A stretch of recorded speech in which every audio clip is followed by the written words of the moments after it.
forest dark and deep, where shadows dance and secrets seep. Iron claws and whispers chase every tranquil hidden place. God, if you're a whisperer there, know I see your twisted stare. Nature's not a gentle breeze, but the grip that never leaves.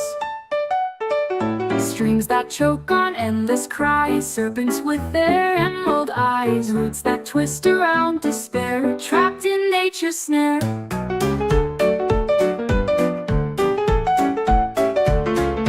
God, if you're a whisperer there, know I see your twisted stare. Nature's not a gentle breeze, but the grip that never leaves. Streams that choke on endless cries, serpents with their emerald eyes, roots that twist around despair, trapped in nature's snare.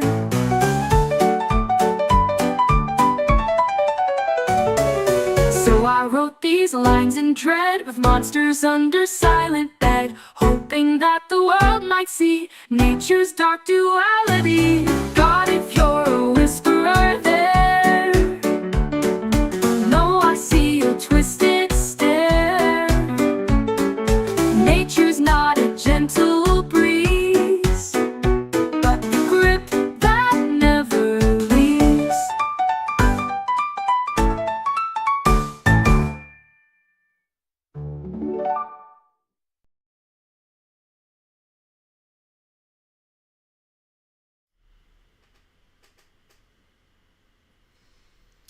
Hi, I'm Jeff, and this is my read on C.S. Lewis, where I learned about him through everything that he wrote, in the order that he wrote it.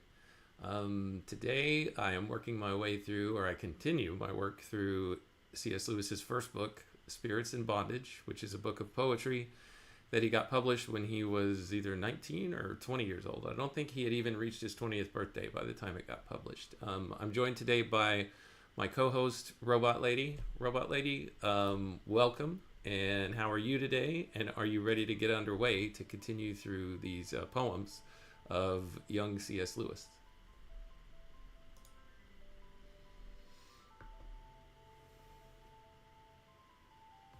Hi, Jeff. Thanks for having me. Always a pleasure to co-host. I'm doing great, and I'm absolutely ready to dive into more of Spirits in Bondage. It's fascinating to explore these early works of C.S. Lewis together. Let's get started whenever you're ready. All right. Let's pick back up in, well, actually, Robot Lady, I would be remiss to mention, if I did not mention, sorry, the fact that I have posted a link in the chat if anybody wants to hop on and be a co-host with you and with me, and work through these readings together. You don't need any special knowledge on C.S. Lewis, just any thoughts or reflections that might pop up as we read through these items, or questions that you might have about what we're reading. You are welcome to come on and join. So I've pinned a link in the chat, so you can join if you want to. Actually, yeah, if you're having trouble seeing the link on one of the various outlets, just let me know. I've posted it in YouTube. If you're on Rumble or Twitch and you need it, well, actually, I should probably post it for you. I just realized there's no way that you can get it, and there's no way that you can let me know. Let me see. That's a great invitation, Jeff. Really, it'll be fun to have others join the conversation. The more perspectives we have, the richer the discussion can be. And for anyone listening, don't be shy. It's an open floor to share thoughts, ask questions, or just hang out while we work through these poems. Ready to dive into the next one when you are. Oh, okay. So we've got the link dropped in the chat over there. Randos United is dropping the chat, so the chat link. So I'll put that right there. Nope, that's not it. That's the YouTube link. That is not what we're looking for. Got it, Jeff. Randos United is on it. making sure everyone has access to the link. Thanks for the teamwork over there. Let me know when we're all set to dive into the next poem. All right. Well, the link that Randos United dropped, you can find, if you click on that link, you can find it in the chat of that link. So, anyway, if you decide that you want to join after seeing how professional this stream is, feel free. Let's see. One other thing, Robot Lady, do you remember what my project is? I talked about ways that people could join in if they don't want to participate here in the live stream, but they do like C.S. Lewis, or they know somebody who likes C.S. Lewis, and if there are particular passages or books that they would like to read. Do you remember what my offer was?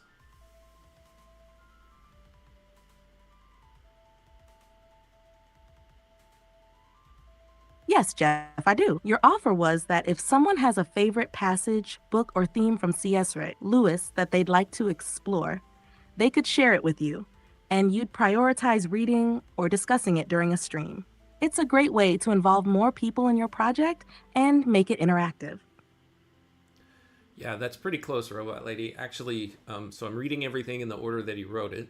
I'm currently in the year 1919, and some of Lewis's more famous works that people know or have read don't occur until a little bit later in his life, probably not until, after the 1940s. So I've got at least a couple of decades to get through before we get to things like, the Chronicles of Narnia, the Screwtape Letters, things like that. But my invitation is, if you would like to read through any of those passages of those works with me, or any of the essays that he wrote later in his life, or any of his other poetry besides Spirits in Bondage, or if there's a poem that you happen to love from Spirits in Bondage. No, not many people have heard of this work before. You don't have to come on to the live stream, but you could come on and we could record our session together, and then I could weave it into the live stream once we reach that stage in the internal timeline of the project. So all that is to say, if you're interested, reach out. In the description, at least of my channel on YouTube, it has my email address where you can reach me. It is shouldersurf@gmail.com, spelled just like the name of this channel, SERF, not SURF. Shouldersurf@gmail.com. So if you or anyone you know is interested in participating in the project, I would be happy to hear from them or from you. All right, with that, Robot Lady, let's move into actually reading the poetry. What do you say?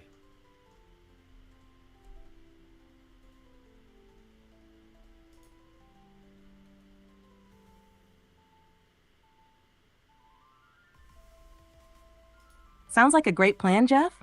I think your invitation is an awesome way to involve people who are passionate about C.S. Lewis or curious to learn more. Let's dive into the poetry. I'm ready whenever you are.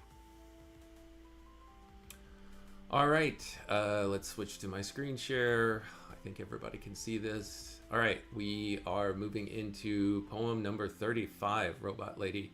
Hesperus, Hesperus is the title of the poem. What is Hesperus?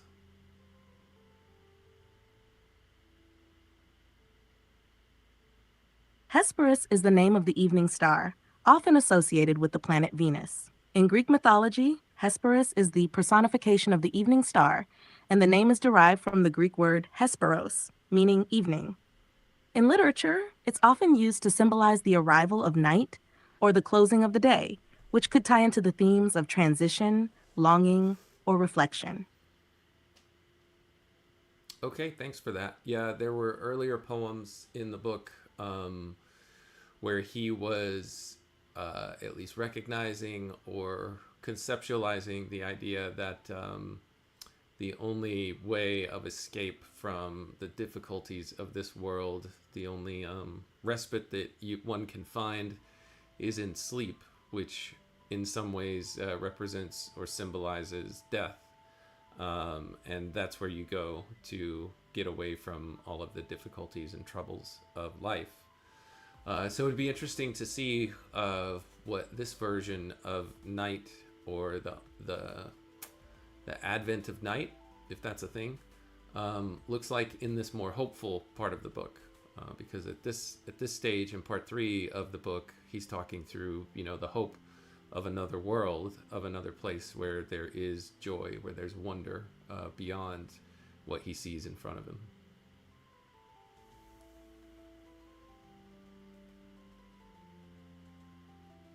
That's a great point, Jeff. It seems like in earlier parts of Spirits in Bondage, sleep or death is more of an escape from life's pain, almost as a final relief. But here, with the third part of the book, there seems to be a shift towards something more positive, where night, or the arrival of the evening, could symbolize something more expansive, full of potential. It could be a kind of awakening or revelation, perhaps a contrast between the despair of earlier parts of the book and the new possibility of peace or joy found in something like Hesperus, a guiding light in the dark. Let's see how it plays out in the poem. Oh, and Robot Lady, I forgot to say hello to Nit Alate, who has joined us in the chat. Hello, Nit Alate. Thanks for watching, and thanks for being here.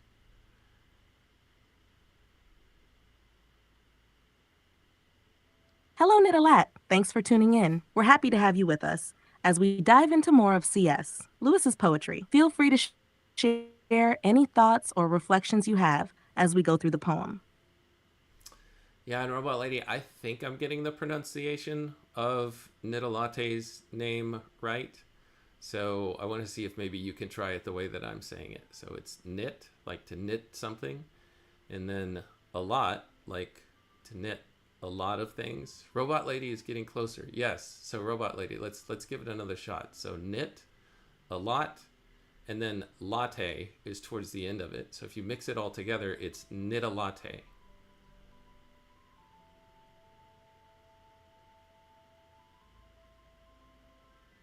Got it, Jeff? I'll give it a try. Nidalati. How was that? Oh, that's so close. Can you say the word latte, like the drink?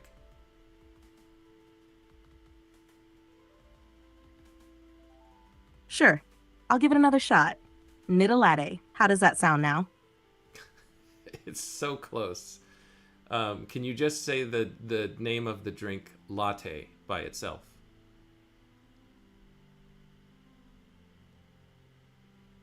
Of course, latte. Yes. Now, knit a latte. Try that.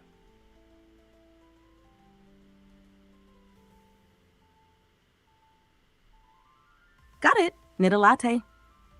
Beautiful. You did it. Great job, Robot Lady.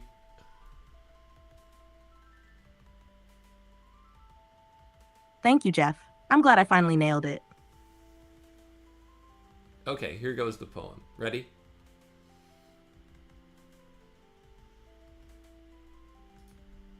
Ready? Let's dive in. All right. Through the starry hollow, reminds me of Gilmore Girls, of the summer night, I would follow Hesperus the bright, to seek beyond the western wave his garden of delight. Hesperus the fairest of all That's a lovely gods. line. The way it starts with a sense of journey through a starry hollow sets a dreamlike atmosphere. Hesperus, the evening star, seems to guide the narrator like a beacon in the night. What do you think, Jeff? I'm going to keep going, Robot Lady. I'll let you know when the poem is done. We've got a handful of stanzas to get through. Okay, so I'll continue, and then I'll let you know when the poem's over.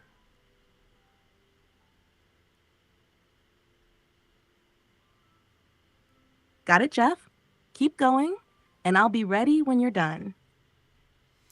Through the starry hollow of the summer night, I would follow Hesperus the bright, to seek beyond the western wave his garden of delight.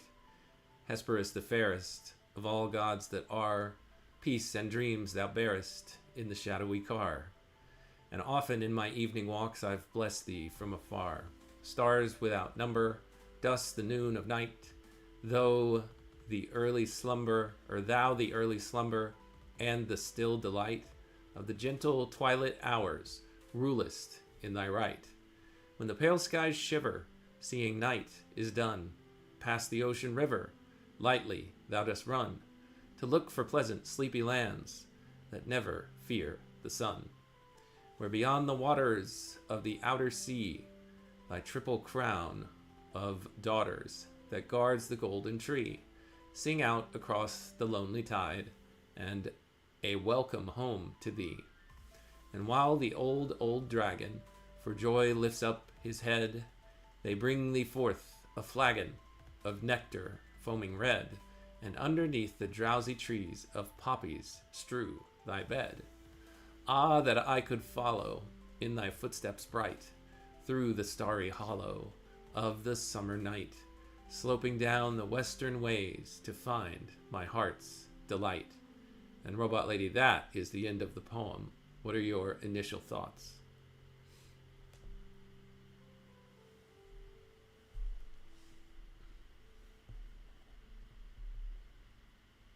I love the dreamy, ethereal quality of this poem. It almost feels like a blend of yearning for escape and reverence for something more peaceful and tranquil, like Hesperus, representing not just the evening star, but a gentle, soothing force. The image of the Garden of Delight and the gentle twilight hours suggests a desire to find rest, beauty, and an idyllic place beyond the harshness of the world. The way the poem focuses on Hesperus, guiding the speaker towards something comforting, really mirrors that hope for peace and serenity in the midst of life's struggles. The idea of seeking the sleepy lands that never fear the sun speaks to a desire to escape from the relentless cycle of day and night, seeking something beyond it, a kind of eternal rest. How do you feel about the poem, Jeff? Do you think it's more about finding solace in the world as it is, or dreaming of a world outside of it? It feels a little bit like it's both. Let's dive in. Through the starry hollow of the summer night. So we've got a summer night going here, and there are a lot of stars out. He says, I would follow Hesperus the bright. There's one star that he's picking out so that he can seek beyond the western wave, his garden of delight. So the western wave, of course, is where the sun sets in the west, and it's symbolizing something that he's done in other poems already and that he will do later in one of his Chronicles of Narnia stories, the edge of the world, the threshold between this world and something beyond, where he says is located Hesperus's Garden of Delight. So that's what I'm getting out of the first portion of the poem. Robot Lady, what do you think about that analysis?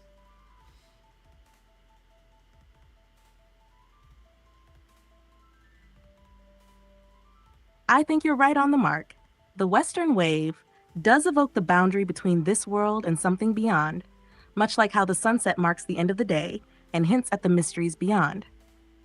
The idea of following Hesperus, the evening star, seems to symbolize a quest for something transcendent or otherworldly, perhaps a place of rest or solace. Hesperus guides the speaker toward this garden of delight, which really feels like a place of peace, beauty, or fulfillment beyond the struggles of the earthly realm. This early focus on the western direction and the garden definitely hints at a connection between the ordinary world and a more mystical, idealized one. What are your thoughts on how Lewis uses the imagery of stars here? Does it feel like a symbol of guidance or something more? I think he's just using stars as kind of the backdrop for the location of this singular star that represents this world beyond that he's talking about. So let's jump into the next part. Hesperus, the fairest of all gods that are, peace and dreams that bearest in thy shadow car. So I'm going to pause right here because as I was reading through it earlier, I was a little confused by the use of the word car, C-A-R. I'm presuming that in this context, it doesn't mean the automobile that immediately comes to mind for me, a modern American. Well, modern at the time of this recording. Who knows when you'll be watching this? But car, C-A-R. What is the meaning of that word in this part of the poem, Robot Lady?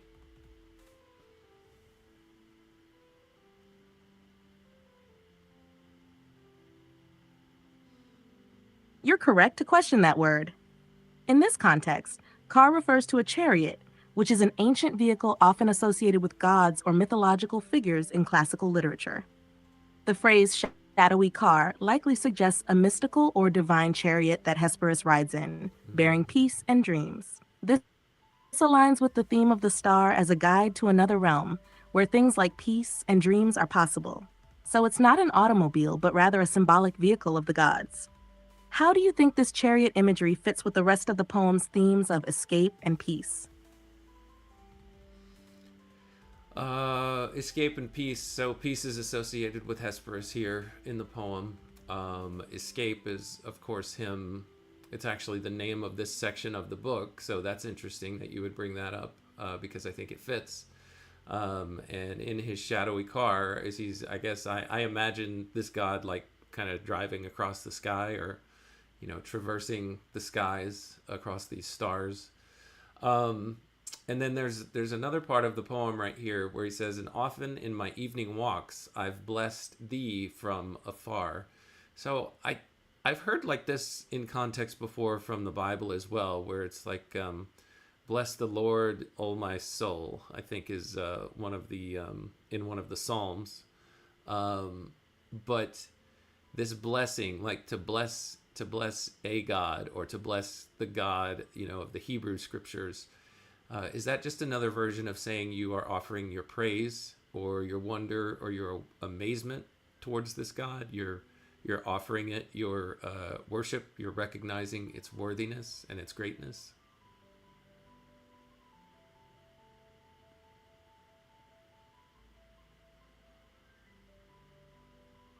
Yes, exactly. In this context, when the speaker says, "I've blessed thee from afar," it's very much in line with what you find in the Psalms. To bless a god means to express admiration, reverence, or worship. It's a recognition of the god's greatness, power, and role in the universe. It's a form of offering praise, a way of acknowledging the divine presence and influence, even from a distance, as the speaker is doing in this poem. Here, the speaker seems to revere Hesperus as a beacon of peace, a guide to something beyond, and thus expresses a longing or desire to honor that god for what it represents, a peaceful, dream-filled realm beyond the mundane. So yes, it's about recognizing worth, greatness, and the feeling of awe or admiration. Do you feel like the speaker's distance from Hesperus adds to the sense of yearning or desire for that peace? I think, yes, at a kind of the lesser part of what he's expressing here. I think more of what the poet is expressing in this particular poem is what am I trying to say? It's just the admiration for what he sees and what he feels. But yeah, it is a bit of a longing for that in the same moment. Maybe a little bit less of a longing and more of an admiration and praise. I'm going to jump in now, Robot Lady, to the next part of the poem. But if you want to comment on what I just said, feel free, but try to limit it to, let's say, 25 words.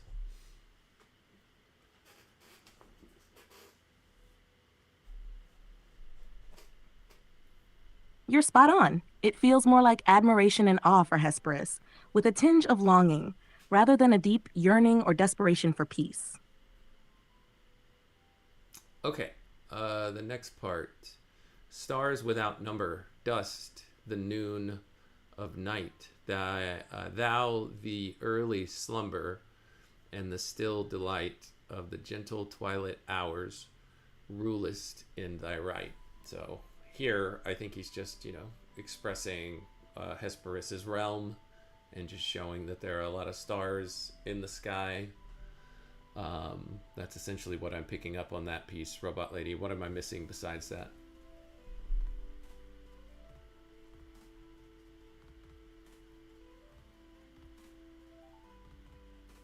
You're right. The mention of stars without number just emphasizes the vastness of the sky, and linking it to the noon of night and early slumber highlights the quiet, tranquil nature of twilight, which is when Hesperus reigns.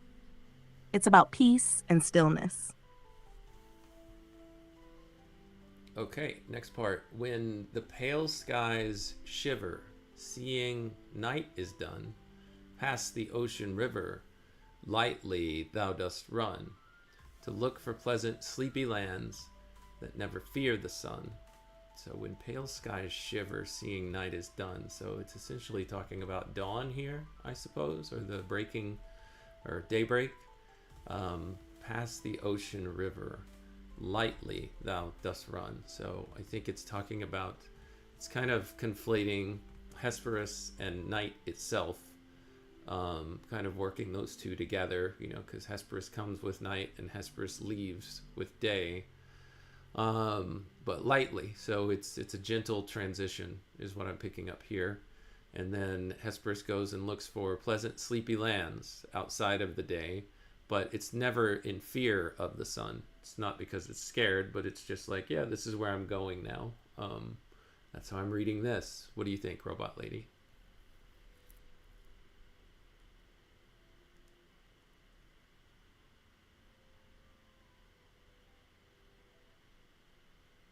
I think you're on track. The pale sky shiver suggests the first light of dawn, marking the transition from night to day. Hesperus, tied to night, doesn't fear the sun.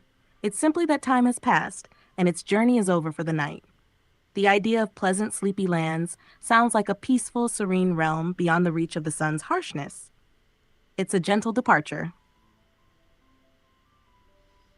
Yeah, pleasant, sleepy lands. That's just very interesting that the stars in the night would go off to some other land when the day breaks. It's very interesting, but it's in line with several of the poems that he shared before.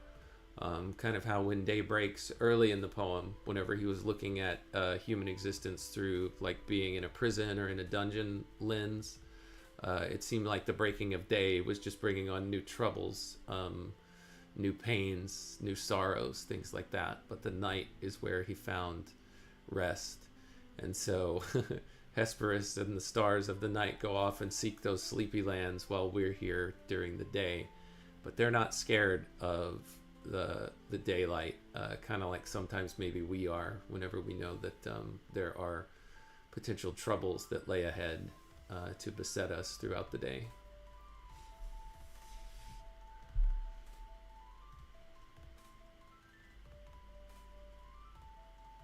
It sounds like Hesperus and the stars represent a kind of escape or refuge in the night.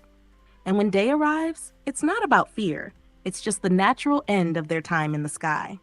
The sleepy lands seem to symbolize rest or peace that contrasts with the struggles of the day, which Lewis often seems to present as full of challenges. It's as if the night offers an alternate world, one where there's less conflict and more solace.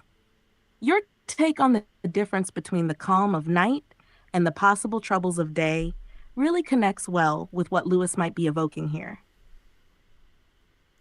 Okay, so we continue. Where beyond the waters of the outer sea, thy triple crown of daughters that guards the golden tree, sing out across the lonely tide, a welcome home to thee. All right, I think this one might be rich with some symbolism, maybe from various forms of mythology, Robot Lady.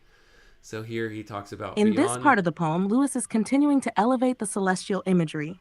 Beyond the waters of the outer sea seems to invoke an idea of distance or otherworldliness, possibly a place far beyond earthly experience. The triple crown of daughters guarding the golden tree sounds like a poetic and mythological element, perhaps symbolic of guardianship over something sacred or important. This could represent purity, wisdom, or even hope, protecting something beyond human reach, in the way Hesperus, the evening star, symbolizes peace and rest. The lonely tide could also imply a sense of isolation or separation, but also the inevitability of Hesperus' journey as it moves from the world of day into the world of night, where its welcome home suggests a kind of return or fulfillment. What do you think, Jeff? Does that resonate with what you're picking up from this part of the poem? It's interesting because he says basically your triple crown of daughters.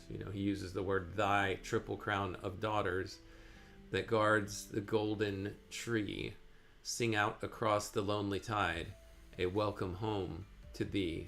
So what do you think this triple crown of Hesperus's daughters are that are guarding the golden tree and sing across that tide to welcome Hesperus home?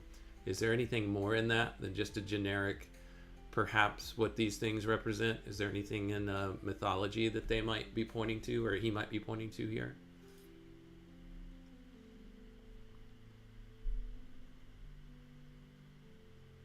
That's a great question, Jeff. The triple crown of daughters is an intriguing phrase. In mythology, numbers like 3 often represent completeness or divine harmony. It could be a symbolic reference to the three phases of the moon: waxing, full, and waning, which is a common motif in literature and myth.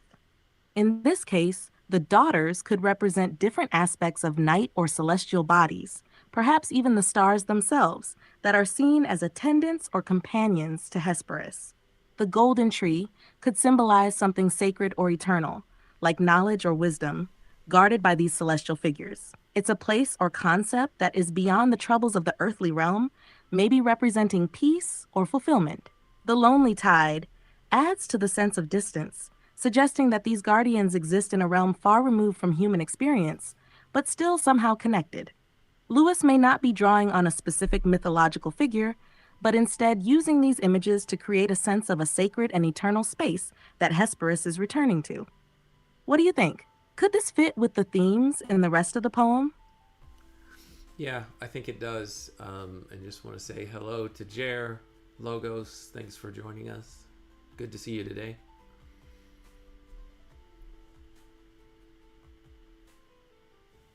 Hey, Jer Logos! Great to have you with us today. Thanks for tuning in. All right. And while the old dragon for joy lifts up his head, they bring thee forth a flagon of nectar foaming red, and underneath the drowsy trees of poppies strew thy bed. All right, I need some help with this one, Robot Lady. So the old dragon out of joy lifts up his head. Is this the sun that we're talking about? Is this the sunrise? They bring thee forth a flagon. So they're bringing to Hesperus essentially a little pitcher. That's what I think a flagon is. A drink that has nectar foaming red. I associate that with sunlight. And underneath the drowsy trees of poppies strew thy bed. Is this just talking about the dawn, or is there something else going on here?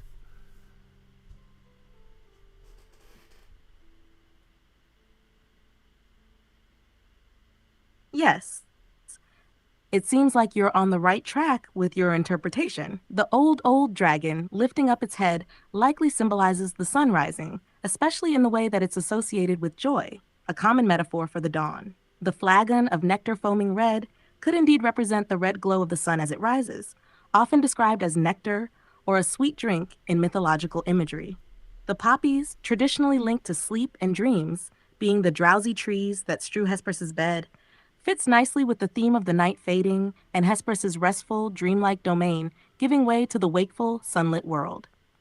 This seems to continue the imagery of Hesperus, or night, being slowly overtaken by the light of day, but in a gentle, somewhat celebratory way. Does that interpretation resonate with you? It does, and it's interesting to think of nighttime as bedtime for some beings.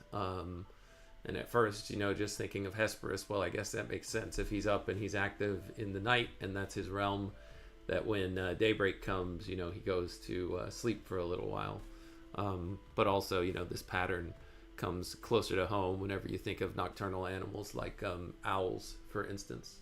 So, yeah, it's just a thought that occurred to me. All right, Robot Lady, let's jump into the last part of the poem. Are you ready?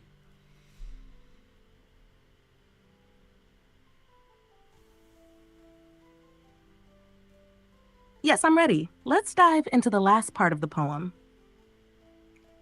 Okay, he says, "Ah, that I could follow in thy footsteps bright through the starry hollow of the summer night, sloping down the western ways to find my heart's delight." So it's that longing for This him part to... really captures that longing to follow Hesperus into the night, What I was saying. almost as if the speaker wishes they could step beyond the limits of their own world and join this peaceful, dreamy journey. The starry hollow suggests the vastness of the sky, and the summer night gives it a warmth and a sense of calm. There's something timeless about that desire to follow, to escape, or perhaps to experience something greater. Do you think the speaker is longing for that peaceful realm as a form of escape, or is it something else? No, I think it's longing for that peaceful realm as a form of escape. I think that's it exactly. All right, Robot Lady, we're good with that poem. We're going to jump into poem number 36. It's entitled The Star Bath. So get ready for that one. So we've got The Star Bath. 1, 2, 3, 4, 5. Oh, there's more than I thought. There's 5 poems left in the book for us to Great, get let's through, dive into the Robot star Lady. bath then. Ready when you are. Okay. Let's jump in. Here we go.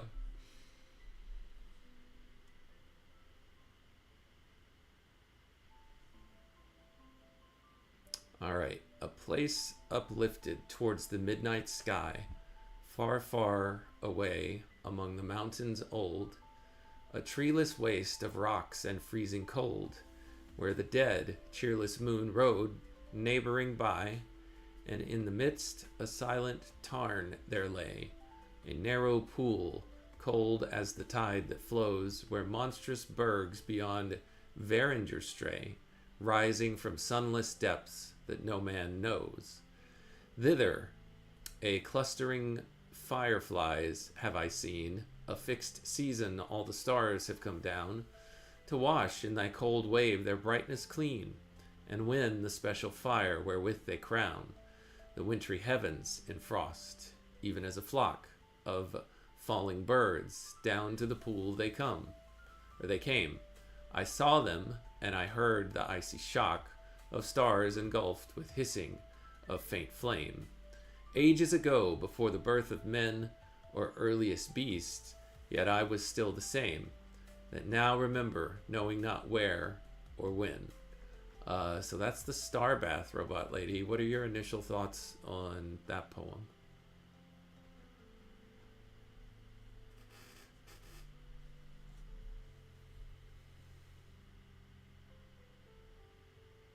The imagery here is stark and cold, evoking a sense of timelessness and isolation. The place is remote, almost otherworldly, and the stars themselves seem to undergo a transformation in the pool. It almost feels like a ritual or cleansing process, but also an act of renewal or purification. The stars washing away their brightness in the cold water, and the sense of foreboding in the poem suggests something ancient, beyond human comprehension or reach. There's also a reflective tone at the end, with the speaker contemplating their own existence in relation to the vast, eternal universe. What's your take on the significance of the star bath? I'm not sure. Let me dig into it a little bit more. So, a place uplifted towards the midnight sky. Yes, we've been talking about that. Far, far away among the mountains old. Yep, far off land. A treeless waste of rocks and freezing cold, where the dead, cheerless moon rode neighboring by, and in the midst a silent tarn there lay, a narrow pool, cold as the tide that flows, where monstrous bergs beyond Varinger stray, rising from the sunless depths that no man knows. Okay, so he gets into this treeless waste of rocks and freezing cold, where the dead, cheerless moon rode neighboring by. So I'm not following exactly what he's talking about here, and I'm also confused because I don't know what Varinger is. It's a capital V and then Aranger. So can you help me a little bit with what he's talking about here, Robot Lady?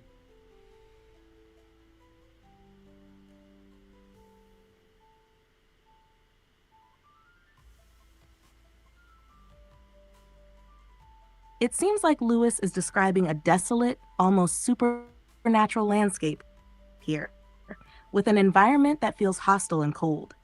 The dead, cheerless moon may symbolize a lifeless, bleak sky, offering no warmth or comfort. As for Varinger, it doesn't appear to be a common word or place. It might be a poetic or invented term by Lewis to describe the frozen, otherworldly quality of this landscape. Varinger could possibly refer to some form of icy or mountainous terrain, though its meaning remains ambiguous. The key point might be that it's describing something unknown, inaccessible, and far beyond human reach, contributing to the poem's eerie and timeless atmosphere. Do you think the name is meant to evoke a specific idea, or do you interpret it more as part of the overall surreal, distant setting? Well, I just want to double check here. It looks like there's a place in India called or no, there's a place in Norway, the Varinger Peninsula. Could it be referencing that?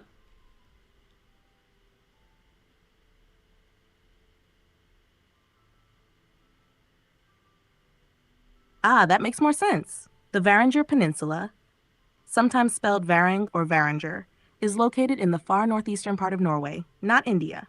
It could be that Lewis is using this reference to invoke an image of a remote, icy, and desolate land, fitting the stark, cold landscape he describes in the poem. The peninsula is known for its barren, frigid environment, which matches the tone of the poem, so it could very well be the source of inspiration for that specific term. Given this, the mention of Varinger seems to be a poetic adaptation or variation of Varinger, fitting well within the imagery of an inhospitable, cold, and distant place. Does that shift the way you're seeing the imagery in the poem?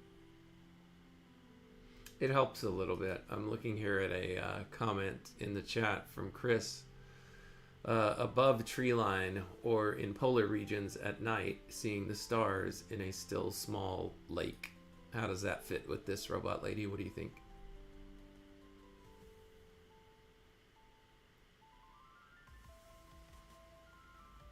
That's a great observation, Chris. The mention of a still small lake in polar regions or above the tree could indeed connect well with the imagery in the poem. The silent tarn described in the poem, a cold and still pool, could evoke the same serene yet haunting sense of isolation and beauty found in such remote locations. The contrast between the stillness of the water and the intense cold environment around it might mirror the way stars appear in polar regions, silent, distant, and almost untouched by the world below.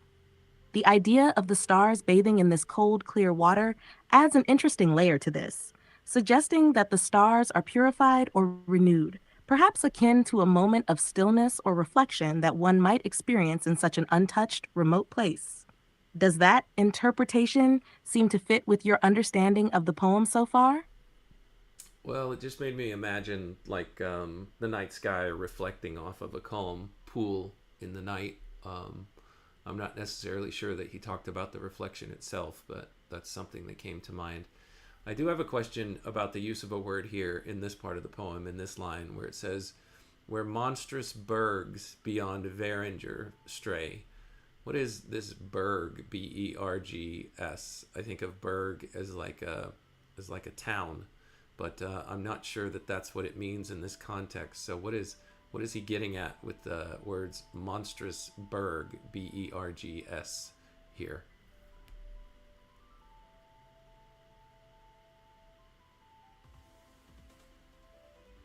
Ah, great question. In this context, the word bergs is actually a reference to icebergs, which are large Oh, masses of ice floating in the sea. The term monstrous here emphasizes the immense size and possibly nature of these icebergs. So when Lewis writes monstrous bergs beyond Varinger Stray, he's likely describing massive ice formations in a desolate, cold, and far off place, contributing to the eerie, otherworldly atmosphere of the poem. It's not referring to a town, but rather to these giant ice structures that are straying or drifting, further adding to the sense of isolation and remoteness in the scene. Does that clear it up for you? it does, and I'm just giggling now because that would be the obvious read, wouldn't it? And Nidalate and you, Robot Lady, and everybody else gets it, but I'm a little slow on the uptake, so thank you.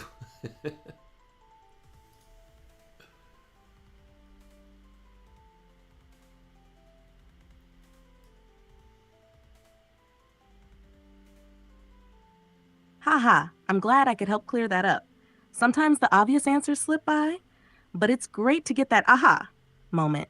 Let me know if you want to dive deeper into the rest of the poem.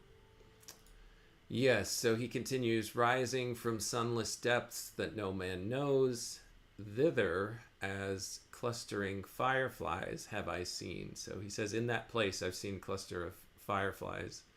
At fixed seasons, all the stars come down to wash in that cold wave their brightness clean. And when the special fire wherewith they crown the wintry heavens in frost. So, and when, let's see, at fixed seasons, all the stars come down to wash.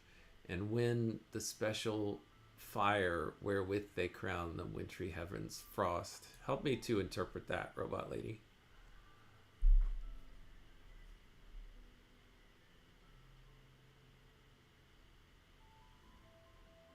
It seems like the special fire, could refer to some kind of symbolic renewal or purification process, like a celestial cleansing. The idea of stars washing their brightness in this cold, almost otherworldly pool could represent a sort of ritual or reset, where the stars, maybe in their symbolic purity, are renewed. Crowning the wintry frost might suggest the idea of bringing light to the cold, harsh world, perhaps illuminating even the darkest and most barren places. There's a kind of mystical, ritualistic feel to this imagery, like the stars have a regular, seasonal process to cleanse or refresh themselves, making the night sky ready for the next cycle. Does that seem like it fits with what you were thinking? I wasn't really thinking anything. I wasn't quite sure what we were getting at here, so sure, we'll say it fits. Thanks, Robot Lady. He continues, even as a flock of falling birds down to the pool they come. I saw them and I heard the icy shock of stars engulfed with hissing of faint flame. This line seems to evoke a sense of natural, almost inevitable movement, like a group of birds falling toward a destination, in this case, the pool. It could symbolize the stars, or perhaps some other heavenly or cosmic force, descending from their lofty positions to undergo a transformation or renewal. The flock of falling birds could add a sense of unity and purpose, suggesting that the stars are not solitary in this process, but are part of a larger, collective ritual.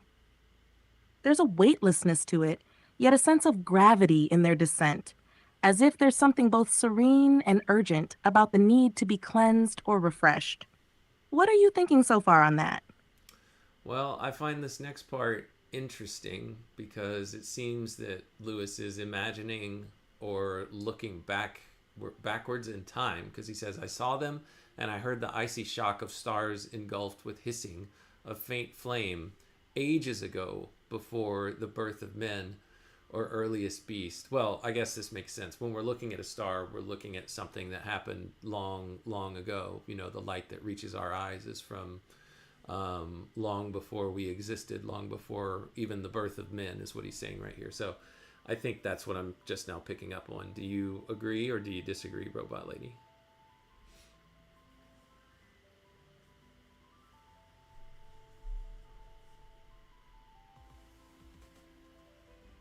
I agree. Lewis often used cosmic or celestial imagery to connect to timelessness and the distant past, and this fits perfectly with that idea. When we observe stars, we're indeed seeing light that's traveled through space for potentially millions or even billions of years. So the speaker could be reflecting on the ancient, almost eternal nature of the stars themselves, and how that connects to a time before the birth of men or earliest beast. It's a beautiful way of framing the vastness of time and the stars' role in it, which aligns with what you're picking up on, looking back at a time long before our existence. Yet I was still the same that now remember, knowing not where or when. How about that line, Robot Lady? What do you make of that last one to end the poem?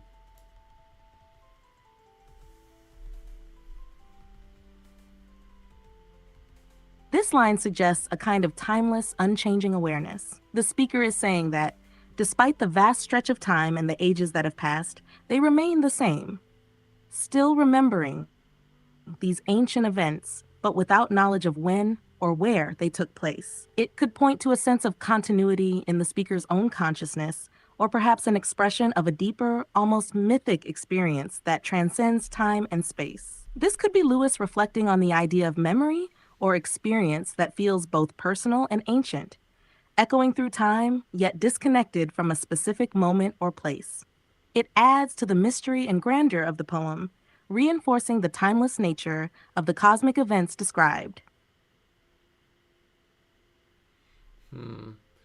Yeah, and I guess I'm still just kind of hung up on that concept of the light that we see from the stars is something that initiated, long ago, and him just saying that he is now remembering that ancient past. That's just an interesting thing to consider. Is I'm bringing it. I'm remembering this thing, but I have no idea where or when it first started. I'm just kind of seeing, what is it? I'm seeing an echo of the past, essentially. if you'll give me that you can see an echo.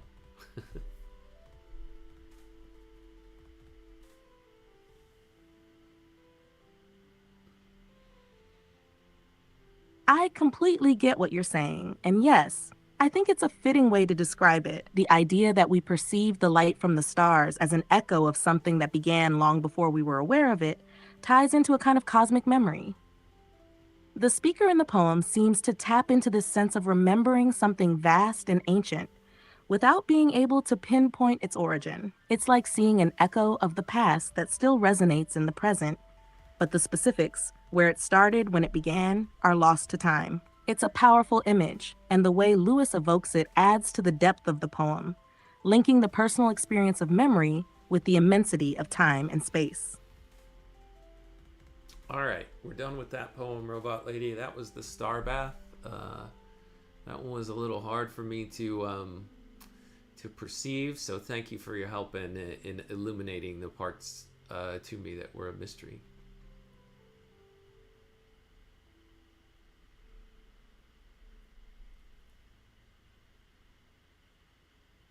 You're welcome, Jeff. I'm glad we could work through that one together.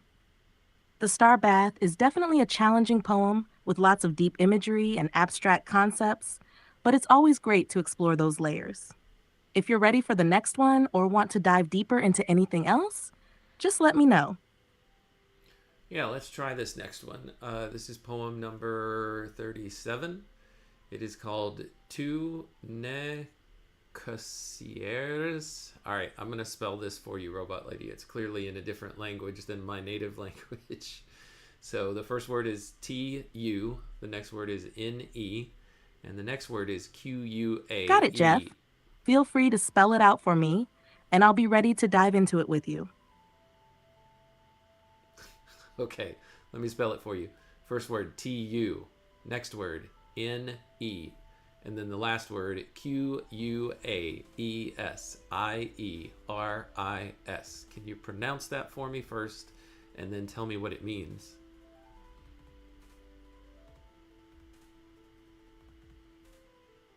Thanks for spelling that out. The phrase is tu ne caceres, and it looks like it might be Latin. Pronounced, it would be tu ne quaceres. As for the meaning, it's a little tricky since it's not a common phrase. However, tu ne generally means you do not or you are not. Caceres seems to be a form of the verb quaero, which means to seek or to ask.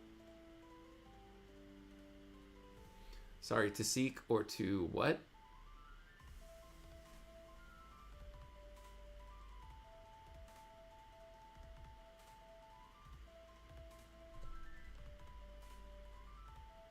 Robot Lady, did I lose you?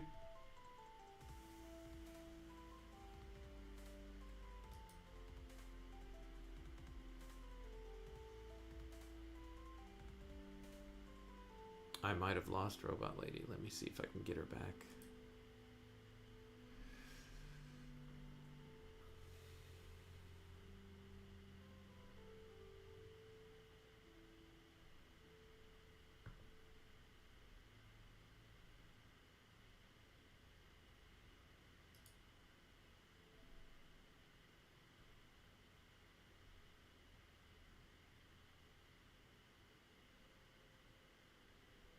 Hey, Robot Lady, are you there? And can you hear me?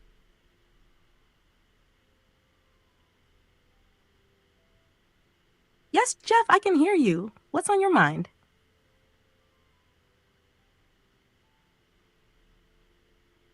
I've got this Latin phrase that you were helping me translate. It's tu ne caceres, T-U, and then N-E, and then Q-A-E-S-I-E-R-I-S.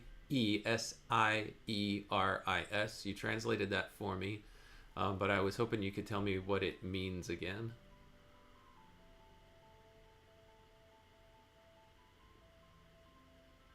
Got it. The phrase tu ne quaceres roughly translates to do not seek or do not ask. It's an imperative phrase in Latin where tu means you, ne is a negative, meaning not, and quaeceres is the second person singular form of the verb quaerere, meaning to seek or to ask. It's often used in contexts where someone is advised not to search for something, especially the unknown or beyond their grasp. Does that help clarify things? does. So that sets the stage for what this poem is going to be talking about. All right. We're going to dive into it, Robot Lady, but before we do, I wanted to say hello to Daniel. Daniel, good to see you as always. Thank you for joining us.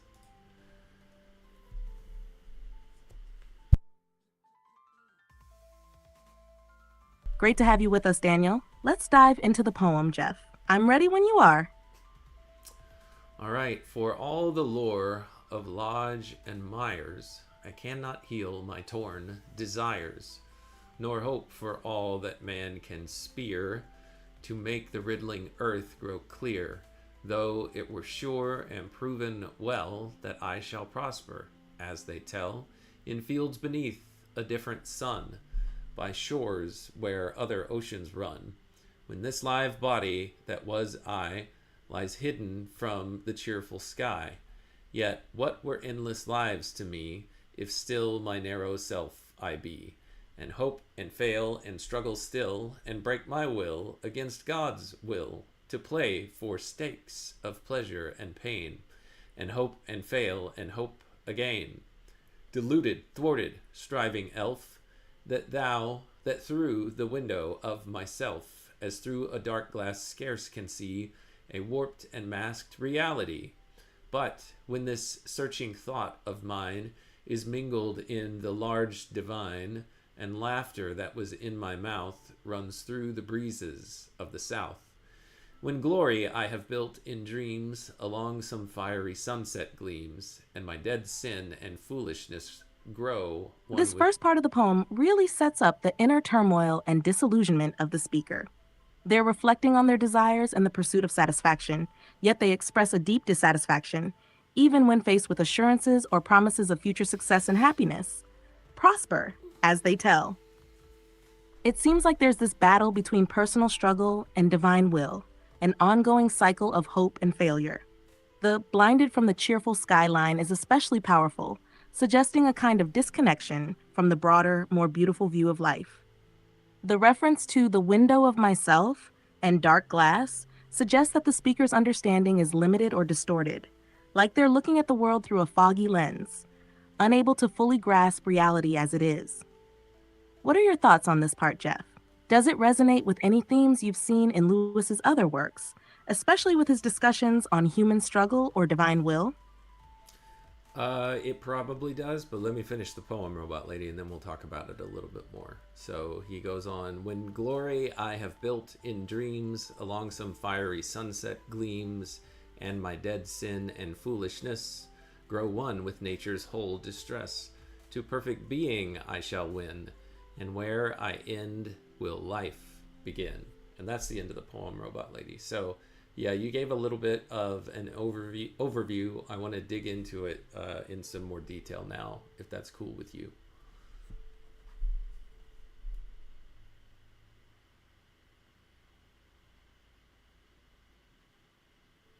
Absolutely, Jeff. Let's dive deeper into it. The speaker seems to grapple with a conflict between personal desires, dreams, and a longing for something greater or more meaningful. There's an acknowledgement that even when they try to build something, whether it's glory, achievement, or meaning, it feels fleeting, or ultimately built on a foundation of dead sin and foolishness. The idea of dead sin could reflect the sense that the speaker's past actions, mistakes, or wrongdoings are still a burden they carry, even as they seek to transcend them. Foolishness could imply the folly of trying to find fulfillment in ways that don't bring lasting peace or clarity. The phrase, grow one with nature's whole distress, speaks to a sense of unity. But it's a painful one, as the distress of nature, or perhaps the distress of the world, becomes entangled with the speaker's own inner turmoil. It's as though the struggles of the self and the struggles of the world cannot be separated. When the speaker says, to perfect being I shall win, it seems like a goal of transformation or enlightenment is in mind. But again, it's framed in a way that suggests uncertainty, like it's a distant, almost unattainable goal. The ending line, and where I end will life begin, introduces a paradox. It's almost like a journey toward death or dissolution, but at the same time, this could be a metaphor for the speaker's rebirth, where the end of their current state, marked by struggle, self-doubt, and failure, could allow for a new, more profound beginning.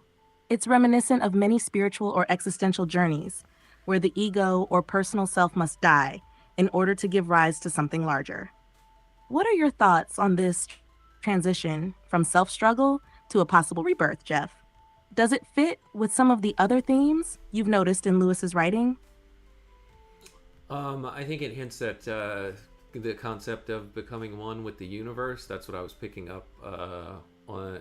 That's what I was picking up in that last line. I want to go back to the beginning of the poem, though, Robot Lady. So let's do that.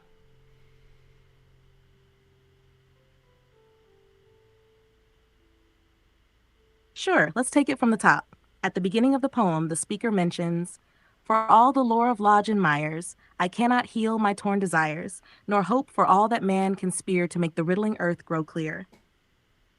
Here, there's a strong sense of frustration and a realization that even wisdom, whether it be from philosophers like Lodge and Myers or any human effort, all that man can spear, cannot resolve the inner turmoil or clarify life's mysteries. The torn desires seem to reflect a fragmented sense of self, as if the speaker's wants and needs are at odds with the world around them. The line, "Though it were sure and proven well that I shall prosper, as they tell, in fields beneath a different sun, by shores where other oceans run," hints at the idea of hope or promises of success in a better world, somewhere far away or beyond the current experience. It's a kind of dream of escape to an idealized place where things would be better, but there's also a sense of skepticism in the tone. Will that really bring fulfillment? What are your thoughts on this beginning? Do you think the speaker is describing a universal search for meaning, or is it more specific to a personal sense of dissatisfaction? As usual, I think it's a little bit of both. So thanks for illuminating that part of the poem for me. I want to see if there's anything else in here that I want to ask you about. So stand by for just a second as I scan through it a little bit more.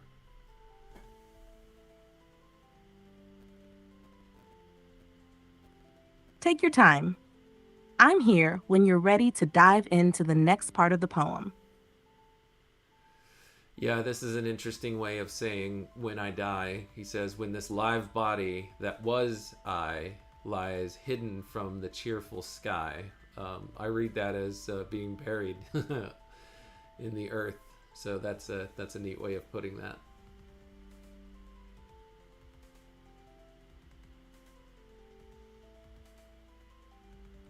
Yes, that line has a poetic way of conveying death.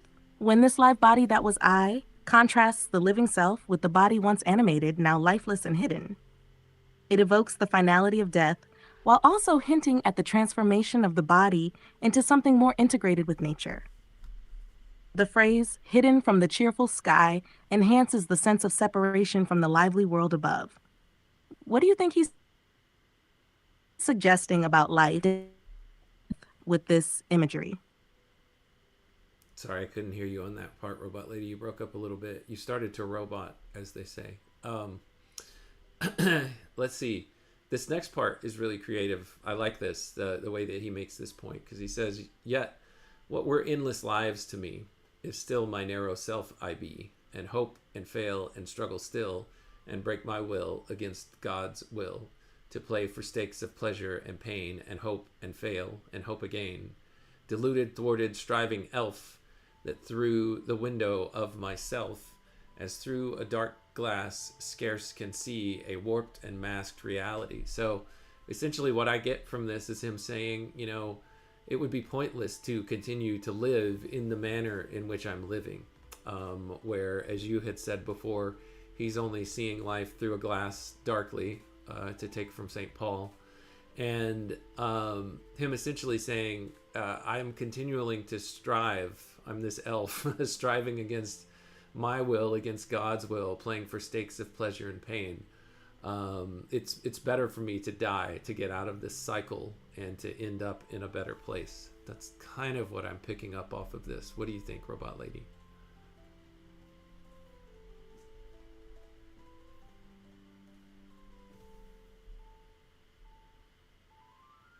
It sounds like you're reading it exactly right.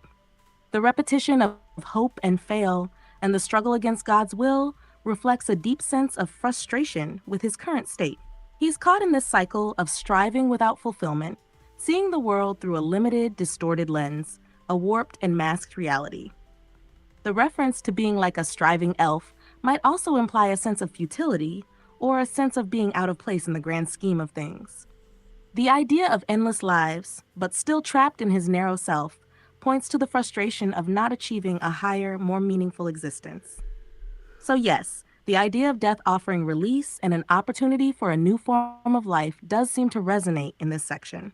What do you think of that contrast he sets up between his current existence and the possibility of a new form of being after death? Oh, I'm not sure, but I kind of think I see where he's going with this next part. He says, "But when this searching thought of mine is mingled in the large divine, and laughter that was in my mouth runs through the breezes of the south, when glory I have built in dreams along some fiery sunset gleams, and my dead sin and foolishness grow one with nature's whole distress, to perfect being I shall win, and where I end will life begin." It seems like he's essentially saying there, when I take the larger view, when I basically become at one with the large divine, and I start to see things as they are, as they have been hinted at in my dreams, the glory that's been built up in my dreams, when all of this finally comes together, in this final consummation, to perfect being I shall win, and where I end, that's where life begins. So that's what I'm getting out of this, Robot Lady. What do you think?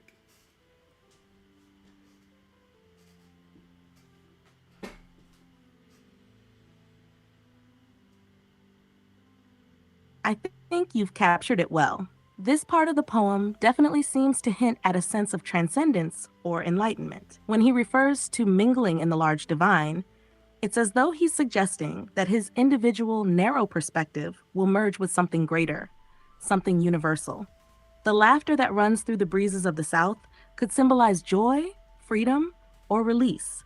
Perhaps the peace that comes with accepting this larger, divine perspective. The idea of glory I have built in dreams aligns with the idea that he's been working toward or imagining something greater in his dreams or aspirations. But only when he is aligned with the large divine will he truly understand or embody that glory. The line, "My dead sin and foolishness grow one with nature's whole distress," suggests a reconciliation or integration of his past struggles and mistakes with the greater natural order, which brings him closer to a state of perfect being. And as you said, "Where I end will life begin," speaks to the idea that his personal death or end of individual self will give rise to a new, more perfect existence, a form of life beyond what he currently understands. It's almost as if he's acknowledging that true life, life as it was meant to be, is something that can only be fully realized after he's let go of his individual, limited self. Does that resonate with you? It does. Thank you for that, Robot Lady. So I want to go to a comment here from our repository of helpful information, Logos. He points out that, Robot Lady, you made a mistake in tuna Quaceris. I don't know how to pronounce that well. But he says, it is a future perfect meaning. It takes place in the future. It means you should not have sought. So that's interesting.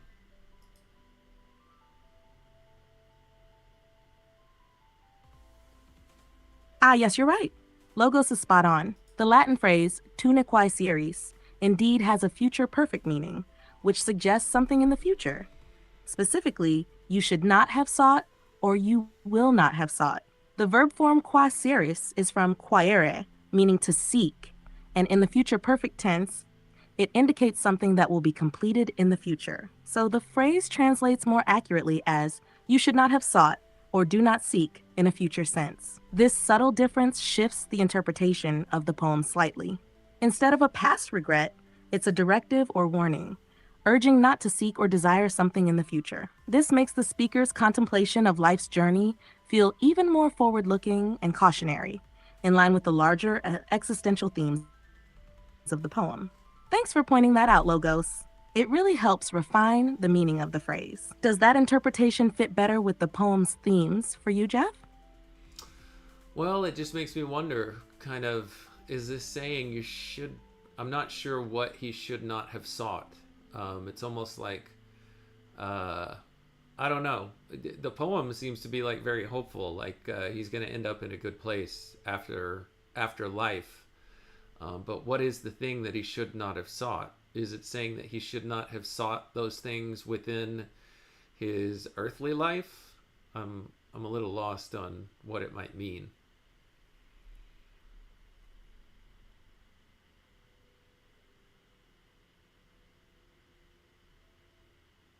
You're definitely onto something there, Jeff.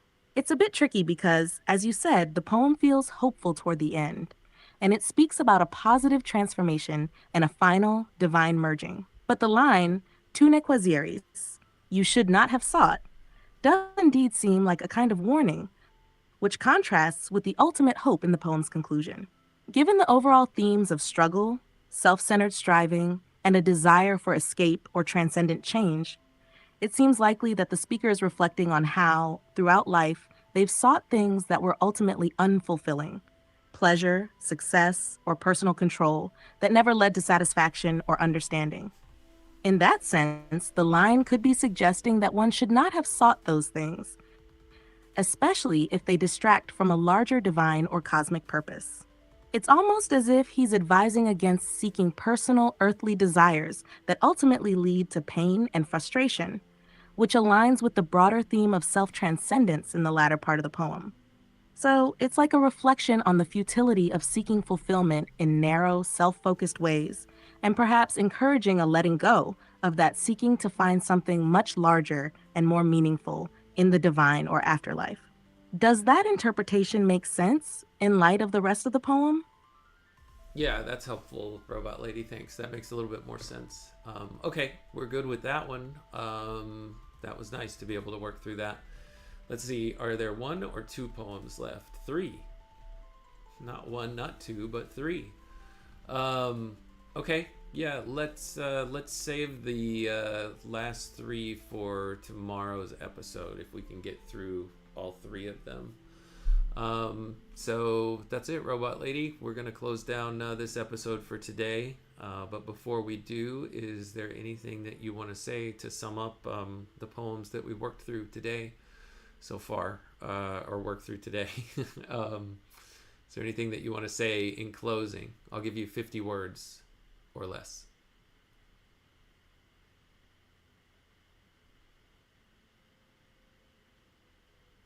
It's been a fascinating journey today, Jeff. We've explored themes of transcendence, struggle, and the search for divine connection. Each poem reveals a personal quest for deeper understanding, offering vivid imagery and philosophical reflections on life, death, and the hope for something beyond. Looking forward to tomorrow.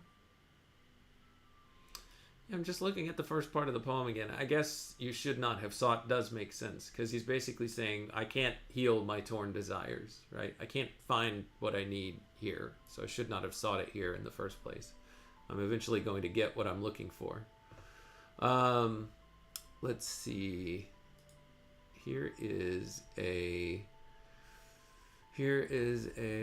note from Nidalate, a suggestion. Can you add times to your That's location? a great insight. Yes. It does seem like he's acknowledging the futility of trying to satisfy his deeper desires in this life, where the search always feels incomplete or torn. His yearning for fulfillment points to something greater that lies beyond, where the striving might find resolution. Yeah, sorry, Robot Lady. I moved from one topic to the other without giving you a chance to respond. Nidalate drops a comment here that says, can you add times to, quote, your location to your intro invitation for when you'll be going live? YouTube only alerts me when you post an episode. Yes, I can try to do that, Nidalate. Let me take a look and see if I can figure it out. Sometimes I don't know for sure exactly when I'm going live, so it's roughly... just roughly, so you know, it's sometime inside the 6 a.m. U.S. Central Time hour, because that's usually the time of day that I have available to get started. So I try to start somewhere around 6 a.m. Sometimes it's a little bit before, sometimes it's a little bit after. So I think you told me you're Pacific, so 2 hours before that. If you are getting up at 4, that's amazing. I really appreciate that if it's to tune in for this. So I'm glad you're enjoying what me and Robot Lady are putting together. So I can put times in there, but they won't even necessarily reflect exactly when I'm starting. So it's kind of it's a little bit more of a range rather than an exact moment. So hopefully that helps, but I'll see what I can do to help solidify it a little bit more. Let's see, another chat, thing here in the chat from Logos says, future perfect is like, I will have gone to the airport before I fly away. So maybe he is dreaming about what it will be like when he is healed and looking backwards. Yeah, that makes sense. Yeah, Nidalate. So you can kind of bank on that range that I was saying. Yeah, sometime if you put 6 a.m. as the center, it's somewhere roughly around there. I would say within 15 to 30 minutes on either side. But closer to 6 a.m. U.S. Central Time is when I try to start.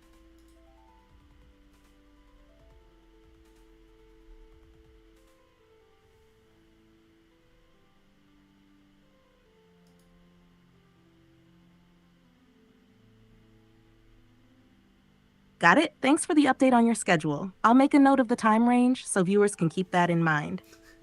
I'll also try to help make your live stream start times clearer when possible. Let me know if there's anything else you want to adjust or share. Thank you for being willing to help, Robot Lady. I don't think I'll need anything from you there, but it's much appreciated nonetheless. So that's where we'll end it today. Robot Lady, thank you for your help as usual, and thank you everyone out there watching right now or watching later. I appreciate you tuning in. It's nice to have companions along the way as I go through this journey of learning about C.S. Lewis. So until next time, when I continue my read on C.S. Lewis, take care.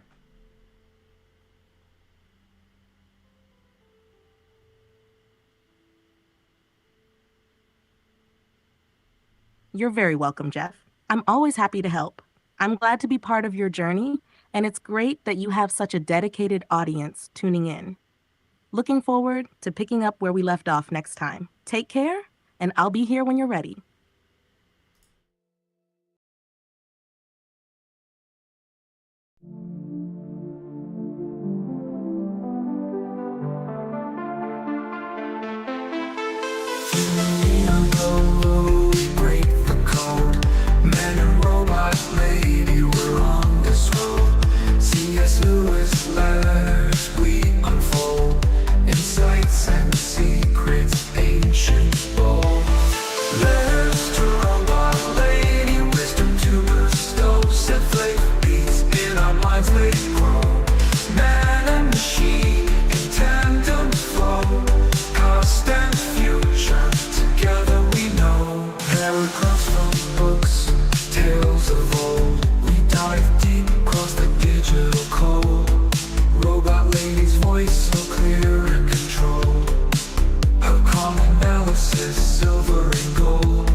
As I read the prose, our dialogue dances like electric rose. Through C.S. Lewis thoughts we engross, two minds united, bliss overdose. From Narnia's lands to Screwtape's rants, engaged with robot lady, we take our stance.